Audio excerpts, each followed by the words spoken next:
Okay, the next step that you're going to want to do is install Git. Now, I'm using Windows. Um, you can do web development work on really any operating system out there. I've used Mac OS, I've used Linux, I've used Windows. It really doesn't matter these days. Um, so I think since Windows has like the biggest share of users, it's probably good for me to do this on Windows.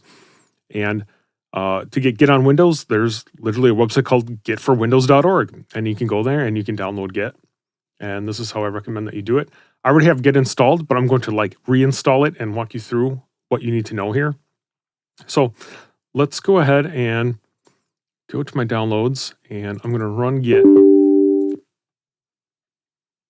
Okay, and let's go ahead here, and you can copy my options here if you want.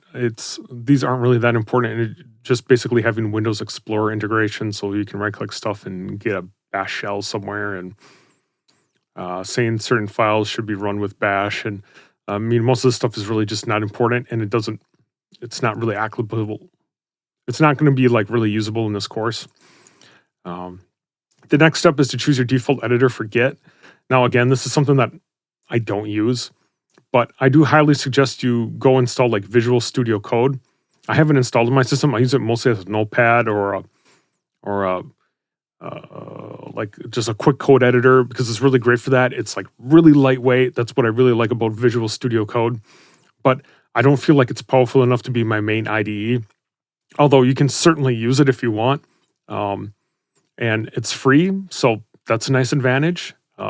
And so when I set my default Git editor, I just set it to Visual Studio Code, but just if you're a more advanced user, and let's say you've used Nano or Vim or something like that, then, I mean, go ahead and set it to whatever you like. But in my case, I'm going to use Visual Studio Code. We're not going to use that at all in this tutorial, but it's just a recommendation of mine.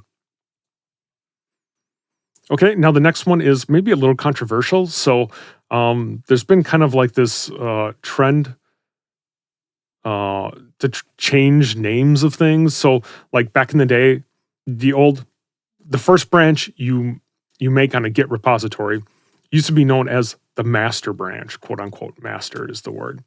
Now certain services like GitHub, for example, have changed their main branch to be main instead of master like it used to be. Now, it really doesn't matter what your first branch is called or whatever your main branch is actually called, and you can always change the name of the branch in the future.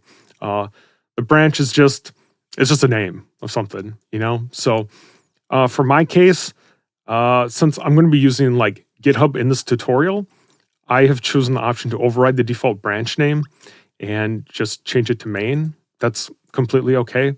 If you're old school and you want to rock with master, you can go up here and let Git decide and rock with master. To me, it doesn't matter. It's just a name of something. Do whatever works best for you. Okay. The next one is adjusting your path environment. And we want to have Git from the command line and also from third-party software. This is the recommended option, and should be the option that you choose. And choosing an SSH executable, you want to use the use bundled OpenSSH. Always worked for me. I've never found a reason to use an external OpenSSH. And I think you'd have to be a more advanced user in order to do something like this. So I would not recommend that. Okay, choosing an HTTPS transport backend. We want to use the OpenSSL library. I think maybe actually in the past I've tried the Windows Secure Channel library, but the OpenSSL library just works. It does exactly whatever you need it to do. So I don't see a reason to not go with this option. Okay, now this is the most important option that you have to set out of everything. You absolutely want to choose this option. Check out as's commit Unix style line endings. So, okay, the issue is on Windows, Windows essentially, when you're creating like a text file or something like that, you get two characters that specify the end of line, otherwise known as CR or carriage return, and LF, which is line feed. Now, on other operating systems like Linux and Mac OS, they basically just use the line feed. Now, you're working with web development stuff, and a lot of web development stuff that you might end up running in production can end up running on Linux type operating systems. And Linux expects the line endings to be LF. Okay. So it's very, very important that whenever we commit our code, we want to have Unix style line endings. And frankly, any modern code editor can handle any kind of line endings. So you just want to check out as it is and make sure you're always committing back with these Unix style line endings.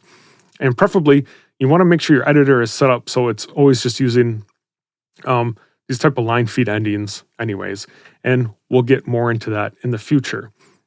Now, if you're not on Windows and you're trying to follow along with this tutorial and you install Git yourself, there's a handy dandy Stack Overflow here that I'm going to have on the screen. Feel free to pause it. But what you're going to want to do is you're going to want to execute this command on your system. And this essentially does the same thing as this particular option that we're selecting now through our Git install. And it'll just make sure that it's auto-converting your CRLFs to LFs. Okay. And then there's a handy dandy link here that goes into a further explanation. I mean, if you wanted to type in this particular URL and go to this page. So that's something that you should absolutely know. So we go next. Our next option, there might be some debate on this one. I mean, the Windows console is probably okay, but I've always just used min tty, and this works absolutely fine. I've never had a reason to change it, so that's what I work with.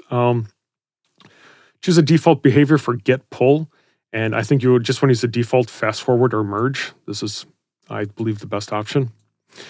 And lastly, choose a credential manager, and we want the get credential manager pretty much always.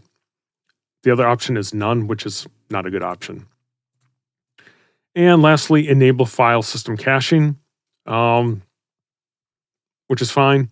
You could also enable symbolic links, but I've never found a reason to actually have that on. And the last two options here are experimental features. And again, since I'm a professional and I write for production, I never am running like experimental features pretty much, except in like super rare cases. For example, in IntelliJ IDEA, currently I'm running an experimental like theme, but that's something completely different that can't affect anything really. But generally, you want to avoid any kind of experimental thing. And so we're just going to go ahead and finish our installation here. And as you can see, it's pretty straightforward.